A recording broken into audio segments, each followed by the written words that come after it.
Good day, everyone, and welcome to Thriving Through Trials, the show that's dedicated to bringing hope and inspiration to those facing debilitating or potentially debilitating diseases and challenges. I am Dr. Samantha Benjamin Allen, board certified in physical medicine and rehabilitation, and founder of Freedom Wellness Physiatry, a direct specialty rehabilitation consultancy serving the DMV in the home care setting. In this show, we'll be shining a light on remarkable individuals who have not just survived, but thrived beyond their circumstances. We'll be exploring their journeys, their resilience, and the strategies they've used to regain mobility and function and improve their quality of life despite their challenges. Our goal is to empower, encourage, and motivate you, our viewers, and provide a source of inspiration in the face of adversity. Join us as we uncover stories and talk to those who are living despite their toughest trials. And today I have a special guest, Mr. Philip Ferguson. He is living with limb girdle muscular dystrophy. And for those who don't know, this is a rare group of muscular dystrophies that cause muscle weakness in the shoulders, upper arms, hips, and upper legs, usually in the people it affects. And it's seen in about 2 in 100,000 individuals. And there's several different subtypes based on which gene has a mutation. And there's currently no cure, but treatment does involve managing symptoms with various strategies to maintain mobility, like physical therapy, assistive devices, and medications for some. There are clinical trials that are ongoing to help make strides in treating this. But I'm just so happy to have Mr. Ferguson here with us today. So he can share his story because I consider him the expert on this disease. So introduce yourself, Mr. Ferguson. Hi, my name is Philip Ferguson, originally from Oklahoma. Glad to be with you. Thank you. So tell me a little bit about your journey from the beginning. When were you diagnosed? Well, that's a long story. To begin with, this is a hereditary disease, and it began back with my grandfather's grandfather, as far as my wife can tell from her genealogy research. So 3 generations, and Four, it's four affected 4 generations, I'm sorry. And it's affected the males, including your son, correct? Yes. And what were the first signs for you that indicated that you had this? I noticed it started getting harder to go upstairs when I Mm-hmm. was around my mid-30s. Okay. And with the with the experience that I had with my grandfather, uh, back back in my late teens, early 20s, before he passed away, uh, we kind of had an idea that that could be a possibility because he had 8 siblings and they all had it to one degree or another, affecting the men the worst. So, but it's not something that you just wake up and all of a sudden you can't walk. You you I was pretty much regular function up until I started noticing it was hard to go up the stairs. And then I noticed it was hard, like I was a mechanic, so had to get down on my hands and knees or on my back, to work on stuff or whatever. And I noticed it was harder to get back to a vertical standing up position. And it was just little small things that you notice. You can't lift as heavy a weight or things like that. And it's just progressed to the point now I'm 60, almost 69, to where I have to use a power wheelchair all the time.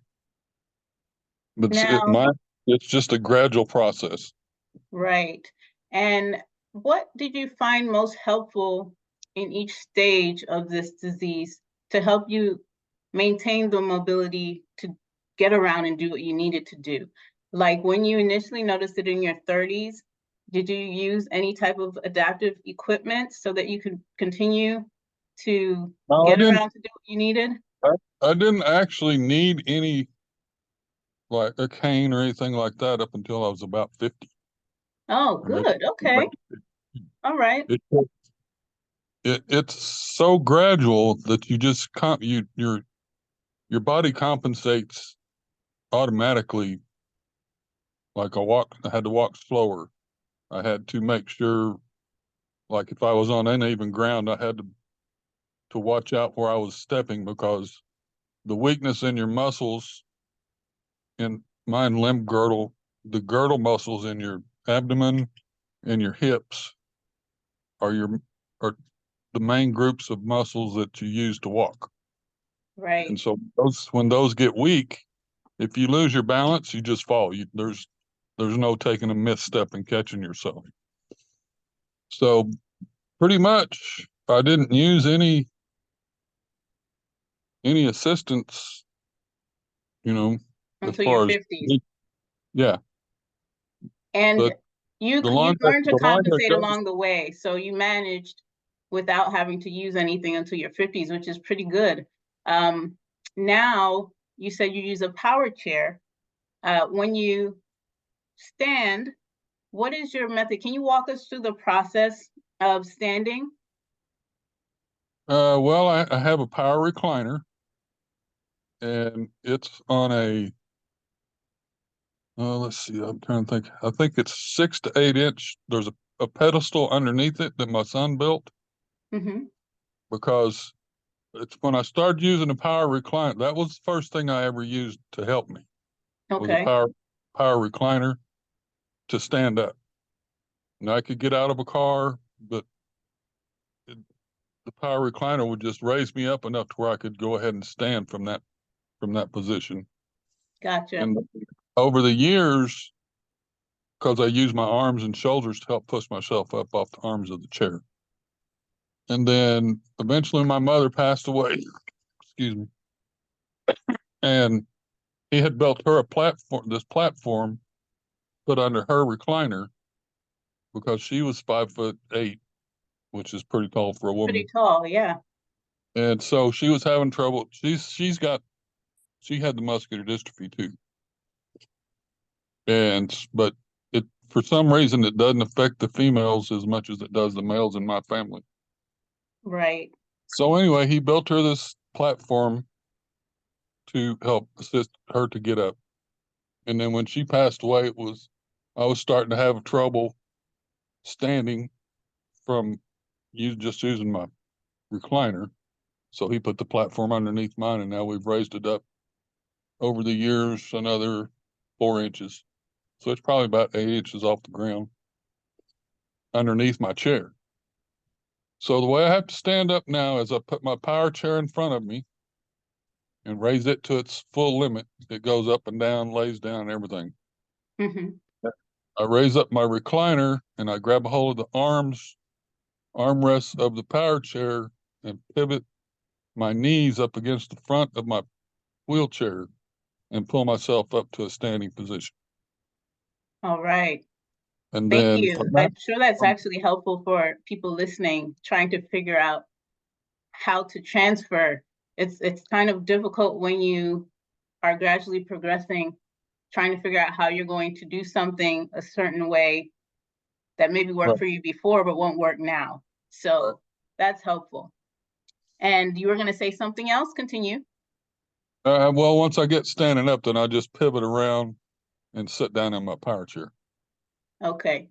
And have you had any issues with pain or wounds related to mobility issues? Um, well, the pain comes when you fall down, obviously. Of course. But now if I have to sit in a car for a long Mhm. time, because 90% of my time when I'm awake is in my recliner. I Okay. don't do very much anymore because it's just too hard to get around. Right. And where we're living now with my daughter, we're up on a hill, and like I haven't been out of the house in probably a week because the terrain is not conducive to using my power chair, especially when it's wet. Right. And we have snow here for those who don't know. So we had snow yesterday and school closings and all of that. So it's not the safest right now to be out. And how do you do the driving? When you drive, do you have any difficulty or did you have any adaptations made to a vehicle at any point in your journey? Not as far as actually driving. Now, the VA, which a lot of people disparage, has been very good to me. So I wanted to get that Wonderful. out right away. I have a go-go power scooter, Mm-hmm. and my wheelchair is so heavy that my vehicle didn't have the tongue weight capacity to put a lift on the back of it to carry my power chair around. But they did put a lift in the back of it of my SUV so my wife can unload and load my scooter into the back of the car. There's a lift that goes in and out of the car. And that's the only, as far as pedal control and stuff like that, I can still use my legs good enough to do that. Good. Now, your son sounds like he's a great carpenter. Heard you mention a lot of equipment that he made himself, a pedestal, and all of this. Is that something you taught him? No, actually, that's something my sister's best friend's husband taught him. Wow. Awesome. So you have My good support, it sounds like. my family, as far as me and my father and my grandfather, we were all automotive mechanics. Oh, okay. And then I went into aircraft repair later in my 30s. So anyway, my sister's best friend's husband was a carpenter. Mm-hmm. And my son stayed in Oklahoma when we moved to Oregon Mm-hmm. and took up the carpentry profession from Jay, our friend. Nice. Very talented son you have. Now, Yes. tell me, in terms of the mental journey associated with this disease, it sounds like you've really done a lot despite the challenges that it brings in terms of, your professional career. You have a great family, children and wife.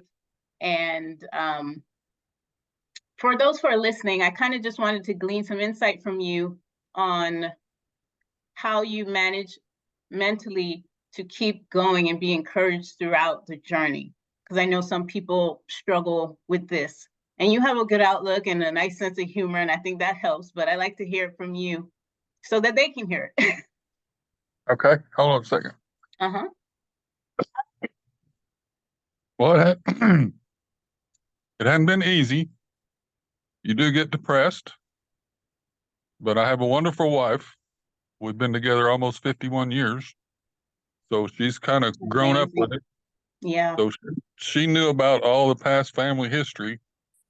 And there are times when I get discouraged just because I was so active before and now I'm Right. inactive.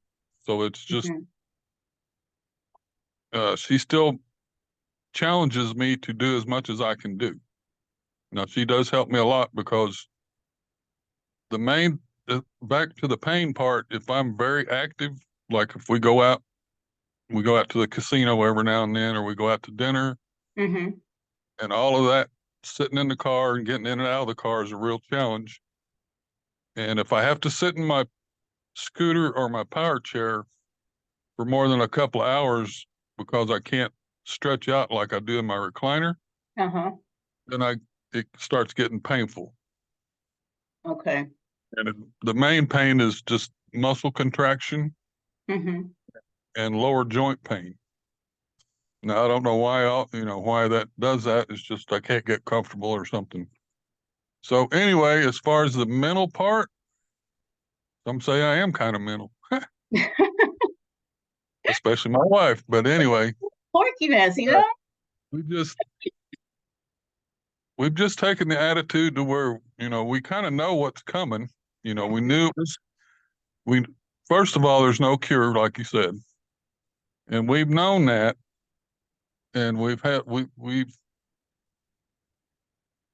been told that they're doing a lot of research, but I have one of the most rare forms of limb girdle muscular dystrophy that they know of, and so our main goal is to help the Muscular Dystrophy Association try to find a cure and maybe help other people Of on the down the next line. generation. Yeah, Yeah.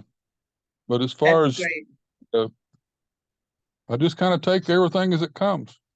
There's nothing I can do to prevent it. Mm-hmm.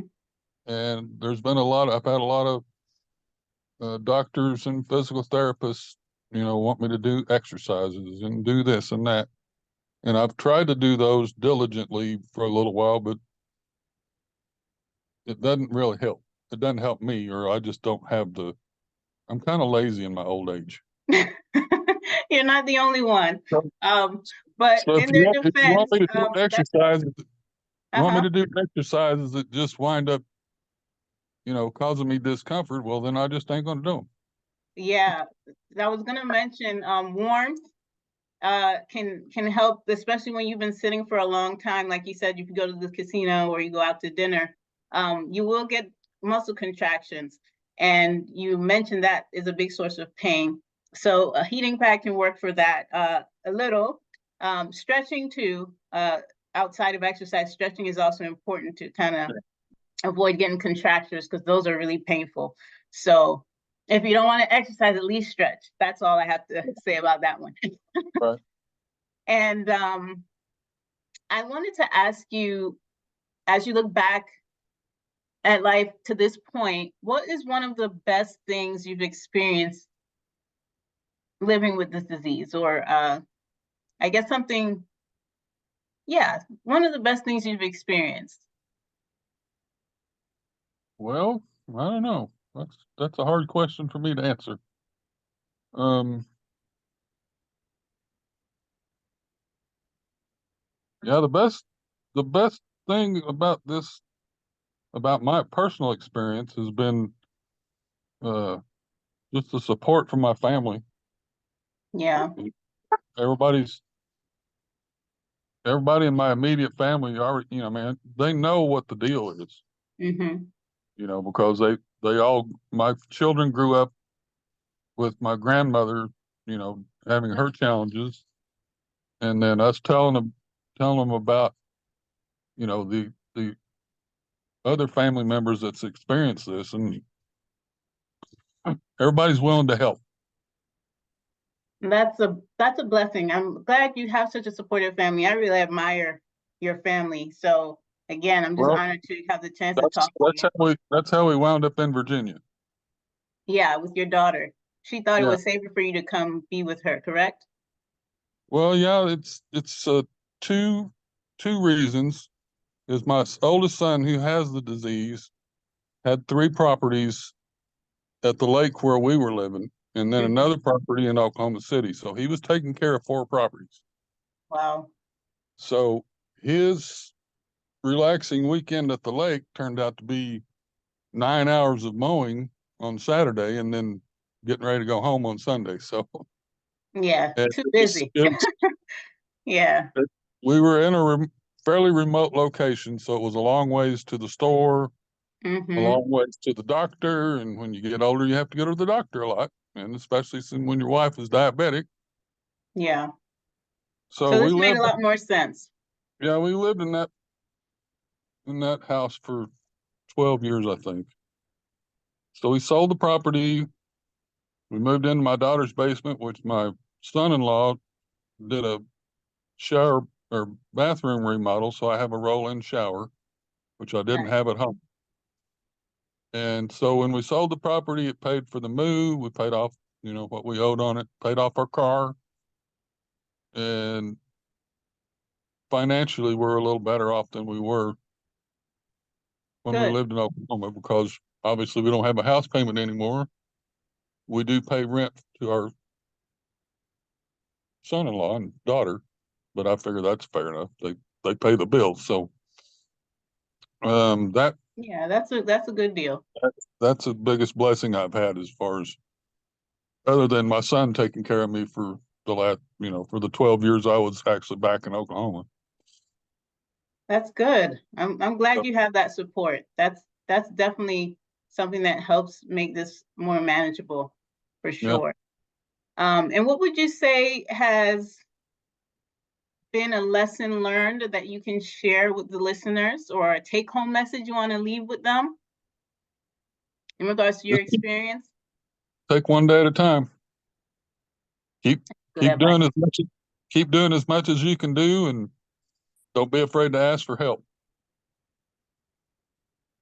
Have you been challenged in that regard, pride-wise? I know some people who are very prideful find it hard to ask for help. Did you have an issue with that, or is it your natural tendency to ask for help when you need it? It's taken me. I mean, I was pretty stubborn about it for a long time, and then when you fall down a couple times and you can't get up, That'll do it. pretty much. And it's like, okay, well, you cannot. I mean, can't wasn't a word I had in my vocabulary for a long time because I fixed things. That's what I was. I'm a mechanic. You're a fixer, yeah. And some stuff you can't fix. You just have to get help. That's right. Well, thank you so much for sharing.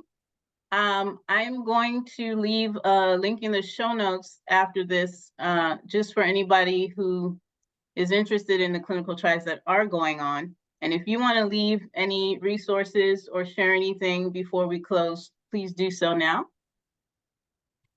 Don't have any that I can think of right off the top. Now, you said you're helping the Muscular Dystrophy Association. Hold on just a second. My wife's talking to me from across the room. Come here, babe. You want the clinical study information for where we're at with that? Yeah. Okay. Well, I haven't done anything with it yet, or they haven't done anything with me, but I'm in a. They filled out the application. I'm going to be participating in a clinical trial, maybe. Yeah. I haven't been accepted yet. Oh, okay. Well, I hope it works out for you. No, And he has been accepted. Oh. congratulations. Yeah. Anyway, it's with the University of Washington University, St. Louis. Okay. And the gentleman that is the research professor, he's the assistant professor there for neurology and neuromuscular division. His name is Andrew Findlay. Okay. Let's see, his email address, if you want it, is arfindlay@wustl.edu. Thank you so much. Appreciate it. All so right. I'll leave that in the show notes for anybody who wants to find out more information about that, or maybe if you are living with limb girdle muscular dystrophy and want to help out in the efforts to help find a cure, you are welcome to do that by clicking on the information that I leave in the notes. So thank you so much. I'm going to. Thank you. You're welcome. I'm going to close soon. So if there's anything else you want to say, I'll give you the floor. Just fight the good fight and do what you can. All right. Thank you for tuning in to Thriving Through Trials. If you've been inspired by the incredible stories shared on this show and would like to stay connected with us, make sure to follow us on all your favorite social media platforms. You can find us on YouTube at Freedom Wellness Physiatry, Facebook at the same name, or visit www.freedomwellnessphysiatry.com if you're in the DMV area and are in need of our specialized services. Don't hesitate to reach out. We're here to partner with caregivers and help those facing severe debilitation achieve greater quality of life at home. So our number is 240-339-5377, and I look forward to working with anyone who would like to join us. Thank you again, Debbie and Philip Ferguson. Have a blessed rest of your day, and I hope it turns around better, because I know it was a little rocky start, but it's early, so we still got time to turn it around. Oh yeah, well, no problem. Thank you. All right, take care. All right. Bye-bye.